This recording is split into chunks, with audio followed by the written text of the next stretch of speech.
Divine की प्यारी soul, आप सभी को प्रणाम। परमात्मा की कृपा से आप सभी अच्छे होंगे। आज मैं जो टॉपिक शेयर करने जा रही हूँ वो है एंसेस्ट्रल कर्स यानी पितृदोष। पितृदोष को लेकर के बहुत सारी धारणाएं हैं, तो आज हम समझेंगे पितृदोष क्या है और ये दोष कैसे बनता है और इसके सलूशन या इसके उपाय भी समझेंगे। लेकिन ये वीडियो कई पार्ट में हो सकता है क्योंकि इसको हमें अलग अलग समझना होगा। तो आज पार्ट फर्स्ट है, तो हम शुरू करते हैं एंसेस्ट्रल कर्स पे आज का वीडियो। तो सबसे पहले हम हमारी एनाटॉमी को समझते हैं, ह्यूमन एनाटॉमी को समझते हैं। ये आपको एक ट्रायंगल दिख रहा होगा, ये सोल है, माइंड है और बॉडी है। माइंड बॉडी सोल कर मिला करके ही ह्यूमन बॉडी की रचना हुई है या ह्यूमन की रचना हुई है। सोल एक बहुत ही प्योर फॉर्म होती है जो कि डिवाइन का अंश होती है, लेकिन ये 3D के लेयर्स या मायाजाल से कवर्ड हो जाती है, जिसके कारण ये दूषित हो जाती है और हम इस मायाजाल में फंस जाते हैं। माइंड क्या है? माइंड तीन भागों में बटा हुआ है, कॉन्शियस, अनकॉन्शियस और सबकॉन्शियस माइंड। बॉडी जो कि 7 बॉडीज से बनी है और बॉडी जो कि 7 बॉडी से कनेक्टेड है, जो कि चक्रास से कनेक्टेड है और सभी के एनर्जी सेंटर हैं चक्रास। बॉडी जो है वो ब्लड और DNA को भी धारण करती है। तो इसमें क्या है कि ये जो DNA है ये कलेक्टिव कॉन्शियसनेस है जो कि एक बिलीफ सिस्टम को क्रिएट करता है। और माइंड हमारे सभी पूर्व जन्मों की, हमारे जो भी इस जन्म की या किसी भी जन्म की मेमोरीज को, उनकी यादों को, उनके ट्रॉमास को, वुंड्स को साथ लेकर के सबकॉन्शियस माइंड के साथ चलता है। सबकॉन्शियस माइंड में सारे वुंड्स और ट्रॉमास साथ में जाते हैं। सबकॉन्शियस माइंड एक ऐसी चेतना है जो किसी भी जन्म में जाने पर भी उस साथ में ही जाती है। आई होप आप लोगों को क्लियर दिख रहा होगा। तो अब हम समझते हैं कि ये DNA जो कलेक्टिव कॉन्शियसनेस है, ये DNA क्या है। DNA को हमने 2 भागों में डिवाइड किया है। पहला है ancestral blood line. Ancestral blood line होती है हमारा वंश, हमारा खानदान, तो जिसमें सभी श्राप और वरदान शामिल होते हैं और इस ब्लड लाइन के जरिए एक जनरेशन से दूसरे जनरेशन में चलते हैं। और दूसरी तरफ आप देख रहे होंगे एंसेस्ट्रल पैटर्न। एंसेस्ट्रल पैटर्न वो होते हैं जो किसी एक ब्लड लाइन के द्वारा क्रिएट होते हैं और फिर लगातार साइकिल चलती रहती है। ये लीनेज साइकिल बन जाती है या कार्मिक साइकिल क्रिएट हो जाती हैं, जो एक ब्लड लाइन से शुरू होती है और नेक्स्ट ब्लड लाइन से हर जनरेशन में ट्रांसफ़र होती है।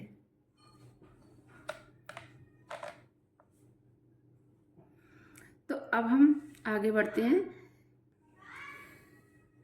तो हम समझते हैं सबसे पहले एंसेस्ट्रल ब्लड लाइन, ये बून और कर्सेस और बून कैसे बनते हैं, श्राप या दोष कैसे बनते हैं, वरदान कैसे बनते हैं। तो जो श्राप होते हैं वो एक तरह की ऐसी एनर्जी होती है जो ट्रांसफ़र होती रहती है। सबसे पहले अगर हम किसी के खानदान को, किसी के वंश को, ब्लड लाइन को गाली देते हैं तो ये कर्स या पितृदोष बनता है। अगर हम किसी के खून को गाली देते हैं तो ये पितृदोष बनता है। अगर हम किसी के दूध को गाली देते हैं तो ये पितृदोष बनता है। अगर किसी की परवरिश या अपब्रिंगिंग को गाली देते हैं तो ये कर्स बनता है। किसी के घर की फीमेल्स को या फीमेल रिलेटेड गाली देने से पितृदोष बनता है। और यही गालियाँ एंसेस्ट्रल कर्स को क्रिएट करती हैं, उनके वुंड्स को क्रिएट करती हैं। एंसेस्ट्रल हमारे पूर्वज हैं जो बहुत ही ज़्यादा कष्ट में आ जाते हैं कि उनकी संतानों ने उन्हें गालियाँ दी या उनके ख़ानदान को गाली दी, उनके खून, उनके दूध और उनके परवरिश को गाली दी। तो हमारे एंसेस्ट्रल वुंडेड हो जाते हैं, घायल हो जाते हैं, और फिर क्या होता है कि वो आने वाली पीढ़ियों को ना जाने अनजाने कर्स कर देते हैं, श्राप दे देते हैं। और ये जो है वो सबकॉन्शियस माइंड के द्वारा ट्रांसफ़र होता है, जो कि डीएनए में आता है। ब्लड लाइन क्या है? Blood line is a collective consciousness and belief system. Blood line एक ऐसी कलेक्टिव कॉन्शियसनेस, एक ऐसी सामूहिक चेतना है जो कि एक बिलीफ सिस्टम बनाती है। एक परंपरा आने वाली पीढ़ियों तक चलती रहती है। एक बिलीफ सिस्टम बन जाता है कि हमारे परिवार में ये होता है, तो वो आने वाली पीढ़ियां भी उसे फॉलो करती हैं, बिलीफ सिस्टम बनता है। लेकिन बिलीफ सिस्टम राइट भी होते हैं और बिलीफ सिस्टम रॉन्ग भी होते हैं, जो कि ब्लड लाइन के द्वारा ट्रांसफ़र होते रहते हैं। अब सेकंड समझते हैं हम, एंसेस्ट्रल पैटर्न कैसे बनते हैं, या लीनियज साइकिल्स कैसे बनती हैं, या कार्मिक साइकिल्स कैसे बनती हैं।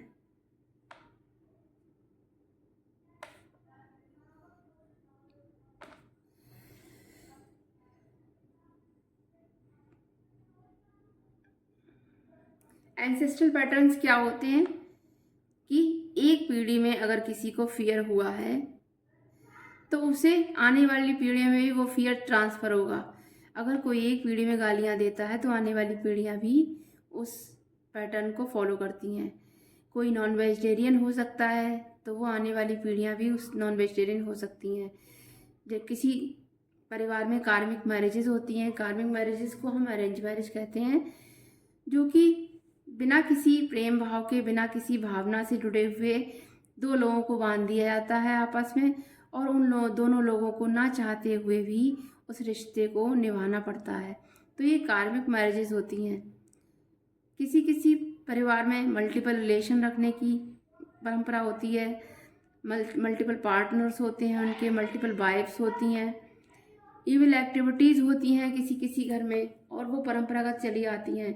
बुरी क्रियाएं की जाती हैं, डार्क एनर्जीज का सहारा लिया जाता है, और किसी किसी घर में बहुत सारे सीक्रेट्स होते हैं जो ट्रांसफ़र होते हैं जनरेशन टू जनरेशन, और ये डार्क सीक्रेट्स आने वाली पीढ़ियों को प्रॉब्लम क्रिएट करते हैं। और कुछ परिवारों में मैरिज में कंडीशंस होती हैं। कंडीशन का मतलब शर्तें होती हैं कि हमारे यहाँ इस शर्त पे शादी होगी। अगर किसी परिवार में ये शर्त होती है कि हमारे यहाँ सिर्फ अरेंज मैरिजेस ही होती हैं। किसी परिवार में ये कंडीशन हो सकती है कि हमारे यहाँ बड़ी लड़की से शादी नहीं कर सकते, अपने किसी भी लड़के की उम्र कम हो और लड़की की ज़्यादा हो तो शादियाँ नहीं होती हैं। और बहुत सारी ऐसी कंडीशन है जो कुछ परिवारों में पैटर्न क्रिएट करती हैं। मैस्कुलिन एनर्जीज इम्बैलेंस होती है किसी किसी परिवार में, और मैस्कुलिन जो होते हैं वो उस परिवार के ईगोइस्टिक होते हैं, मैनिपुलेटर्स होते हैं, नार्सिसिस्टिक होते हैं, डोमिनेटिंग होते हैं, और बहुत बैड बिहेव करते हैं फीमेल्स के साथ और सभी के साथ, और सभी की डिसरिस्पेक्ट करते हैं, और फीमेल की भी डिसरिस्पेक्ट करते हैं। और चाहे वो कोई भी फीमेल हो, चाहे उनके घर की हो या बाहर की, वो किसी की भी रिस्पेक्ट नहीं करते और हर किसी को गलत नज़र से देखते हैं। तो ये एक पैटर्न है जो एक एंसेस्ट्रल लिनेज से शुरू होता है और ट्रांसफ़र होता है। और कुछ परिवारों में मैस्कुलिन्स की थिंकिंग ये होती है, माई वे और हाई वे, मेरे तरीके से चलिए या फिर आप अपने रास्ते जाइए। और कुछ परिवारों में अपने बच्चों पर कंट्रोल किया जाता है। बहुत सारे ऐसे पैटर्न्स होते हैं जो जनरेशन टू जनरेशन ट्रांसफ़र होते हैं। कुछ परिवारों में खाने पीने को लेकर के बहुत सारे पैटर्न होते हैं। तो इस तरीके से बहुत सारी साइकिल्स होती हैं जो क्रिएट हो जाती हैं, और जिन्हें क्रिएट करना तो आसान है लेकिन इन्हें ब्रेक करना बहुत मुश्किल है। और जब ये साइकिल्स कोई व्यक्ति ब्रेक करता है तभी ये सब पैटर्न ब्रेक होते हैं, और ये आसानी से ब्रेक नहीं होते हैं। ये 10 पीढ़ियों तक चलती हैं पैटर्न। और जब हमारे पूर्वज डिवाइन से प्रेयर करते हैं कि इन पैटर्न्स को ख़त्म करें, क्योंकि जब तक एंसेस्ट्रल धरती पर होते हैं तब तक वो इन साइकिल्स को समझ नहीं पाते हैं। लेकिन जब वो आत्माओं के लोक में जाकर के देखते हैं कि धरती पर ये सब क्या हो रहा है, तब उन्हें बहुत कष्ट होता है और वो डिवाइन से प्रार्थना करते हैं कि उनके इस कार्मिक पैटर्न को, उनके वंश के इस कार्मिक पैटर्न को ब्रेक किया जाए। तब डिवाइन किसी पावरफुल सोल को उनके इस ब्लड लाइन में भेजते हैं, जिससे वो इन सारी परिस्थितियों से गुजरते हुए इन कार्मिक पैटर्न्स को ब्रेक कर सकता है। तो आज हम यहीं पर ब्रेक करते हैं वीडियोस को, और अगले वीडियो में हम एक एक करके इन सबको समझेंगे कि खानदान या वंश को गाली देने से क्या होता है, और ये 5 पॉइंट्स हम आगे आने वाले वीडियोस में समझेंगे। तो आज के लिए इतना ही। Thank you. God bless you.